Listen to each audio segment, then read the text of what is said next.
What's up, NRA members, and welcome to another episode of Shock and Awe Toy Reviews. 2 idiots, 1 camera, and a review. I'm one of the reviewers, Wilson. I'm your other reviewer, the Berg. And in this episode, we're reviewing this other knockoff Transformer toy. What is it? It is, pronunciation messed up, Wei Jiang's Robot Force M02, the Detective. Now, as you can see, that's really Age of Extinction Hound by this picture on the box, but we don't collect boxes, we play with toys. Here's a toy, supposedly. Of sorts. So it's Age of Extinction Hound. This is him in his military truck mode. Very much resembles the Hasbro toy, but looks a million times better and looks exactly like he does in the movie. There's one thing I would change in this mode. What is it? I'm pretty sure his smokestacks are not green in the movie. Gotcha. But I have never paid enough attention to the movie to know if that's right or wrong. Because your eyes are bleeding so much? Because I'm just like, show me Grimlock, show me Grimlock. Oh, you So he's got actual camo paint on him. Yeah. It looks really good, really good. Really well done. And again, little details, molded details. These tires are actually plastic, but they are sculpted with the tire treads in there, so that's very cool. And the lights up here are decked out pretty nice. The whatever these random squares are up in front, the headlights, really painted details, backlights. Now, I think I got this correct. Yeah. So there was the Hasbro version of Voyager class Hound. Yes. From Age of Extinction. Yes. That another company took and made an oversized version. Mm-hmm. And they made a couple changes here and there just to make it slightly better. And if my research is correct, this company then took the oversized Hound mold, shrunk it down to fit better with the, I believe, leader class Age of Extinction Prime from Hasbro. And when they did that, they made even more upgrades to make it as movie accurate. It's even in their goofy instructions. Yeah. All the upgrades they supposedly made to make him better. This is Berg's copy, but I have the same problem with mine. Is tabbing everything in this section is extremely difficult, and it does not stay well, even if you get his legs at the right angle. Yeah. Because I spent ages trying to do it, and it still didn't work. So it's probably user error, but it's more likely user error because it's just super incredibly hard to do.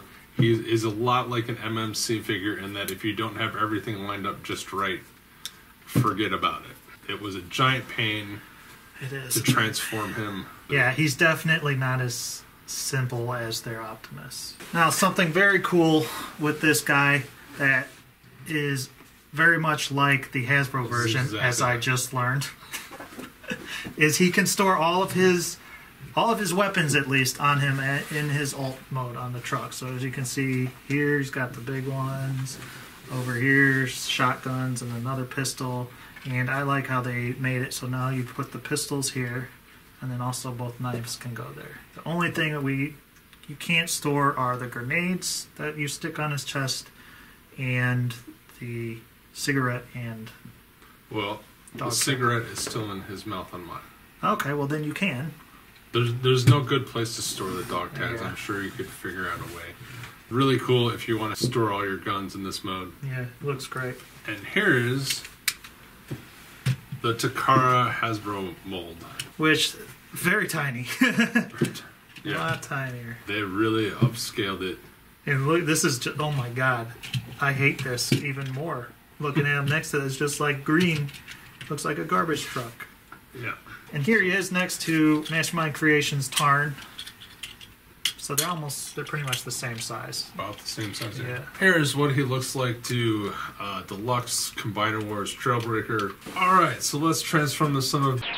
You need to take his weapons off, so let's get that going. Done. Look how easy that was. For all the people who are upset that we don't show transformations. There you go, we just did one. So we got Fat Hound. Something we should have gotten originally. Yes. Another thing these fine people did is they took Dr. Wu's Fat Hound upgrade kit, which you had to buy separately, and could only work on the Hasbro version because the color was wrong for the Takara version, and they gave that to you. So you get Fat Hound. This thing is awesome. It folds up into, like, in robot mode.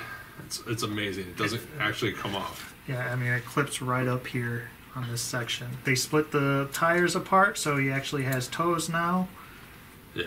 It's clever. Mine are a bit loose. It gets kind of annoying when you lift them up. I mean, who cares? They even went so far as to give him his cigar and actually paint the end of it. And by his cigar, we mean bullet. Yeah.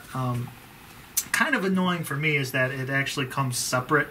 You didn't have to put it in his mouth. Hopefully someone can correct me, but I think the big version just had it. Yeah. They should have kept that. Why? It's movie accurate. Yeah, but you know someone's going to lose it. Me. You get his dog tags. You got his dog tags. They connect back here. Kind of difficult. And they don't really show you exactly how to do it in the instructions. I'm pretty sure that's where they go. Along with the cigar, they added cigar. He's got awesome hands that they gave him. They gave him new articulated hands. Yeah, so he can move his fingers and stuff. Very cool. They took the piece that used to be under his hands on the Hasbro ones. They took those pieces and made them shoulder parts. And they also made it so you can take off his hat. So yeah, the paint's all looking great. He's getting the camo is great. He's got the black down here. These golds, I like the way the bullets are done. I don't know if it's just the color of the paint or the way they painted the tires. Make it look dirty and muddy to me. Yeah, they look like they're muddy tires. The weight on him, though, and it's because of the kind of plastic they used, it feels extremely fragile. Both of us, when we were transforming him, were very worried that he was going to break. It's very tight. Even the joints are kind of tight in areas. It'll just snap. So we're going to move this guy around a little bit, show some articulation off. Very careful. He can look side to side. He can't look up or down. His head basically just swivels. Arms really tight. His arms can do a full 360. Very tight joint. They can go out all the way. That's actually a normal joint. He has a bicep joint, bicep swivel, which is super tight. It's too tight and just feels so fragile. A single elbow bend, which, if I remember correctly, it used to be a double jointed elbow before they rearranged everything. Oh. He has swivel wrists and nothing on the thumb. The first knuckle and the second knuckle, so he can make a fist. He can turn sideways again on a super tight joint. He can put his leg forward, but it runs into his fat suit. When he if he didn't have it, it'd go much further. Back that far, you can get about a little over 90 degrees or right about 90 degrees.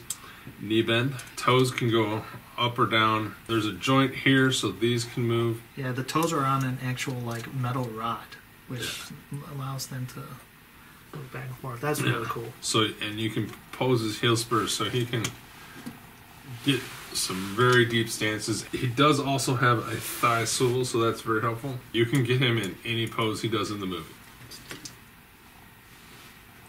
And he can pass the Shakana 1 foot test. Zang.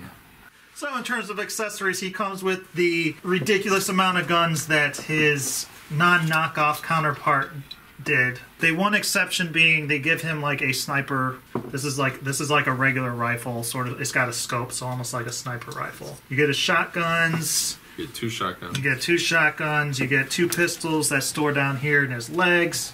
You get 2 bigger handguns that's clipped to his sides. You get his knife, and then you get some grenades, and you get his awesome Gatling gun. And that also stores on the back here. It stores okay. Mine tends to fall out. And just like the Hasbro one, you can put all his guns together in one mega gun. And they're all painted even better, too. Like, they got the silver on them. They got these black parts painted. Really well done. His blaster even has some red decked out on there. The knives have the blades painted. The handles are different color. Very well done. So again, since the size, Make Toys Chrome Dome, the same companies, they're knockoff oversized Optimus, and then the official Hasbro / Takara one. of course, next to Make Toys Scorponok. For final thoughts, I'll just start. I'm going to give him a 3 out of 5. I really love the look. I love all the new features and the updates they made. He's really fun. We got Fat Hound. They made things that other people made as an upgrade, and they made it so it worked. The only drawback is the tolerances are a huge problem. He's way too tight in areas, and he's also really loose in areas like the toes. The toes you can get around. I don't like feeling like I'm going to break my toy just when I want to move his arms so he can hold his gun up or down. Agreed. His transformation is scary, and there are lots of snaps, and he doesn't click well together. But he's still fun. He's on the verge of being a shelf toy, though. In terms of, like, I will probably never transform him again. But I will get him down and play with him as a robot. So there's that. Overall, I'm happy for the price. He was around $80. Getting your money's worth, I think. This is, again, another hard one for me to rate, because as much as I hate Michael Bay Transformers, I love this character. And I love this iteration. And I love that I got a bigger one. But his transformation is such a pain. Yeah. And I'm also afraid of breaking him. I'm going to give him a 3.5. Okay. Because the playability is there for me, and as a collector of third-party toys, I know this isn't a Hasbro toy that I can just f*** around with while I'm watching a movie or something. Yeah, so I'm going to be super careful. Brittle is the word that comes to mind. Yeah. In areas. He feels brittle. It feels like he's made out of a model kit. Yeah. Where you can just spin something off a sprue as opposed to having to cut it, which isn't a great feeling. No. But the physical representation of the character is so perfect. If you like this character, I highly recommend this toy. Just please be careful. Yeah. Like the Optimus Prime one, if you like the design, they nailed it. Really bothers me how much better Prime is. Oh, Prime! Yes, Prime is so much better. Prime does not feel like he's gonna fall apart. Yeah, no. The only thing I would give him in this mode is a ball joint head, articulated beard. Todd McFarlane did it 15 years ago. Come on, Wei Jiang. Yeah. Zeus, yeah, it was on the package, articulated beard. Well, until the next time a toy company does an articulated beard, I'm going to guess never. Like, subscribe, comment below. We hope you enjoyed this review. If you didn't, well, we're sorry. We live to disappoint. Until next time.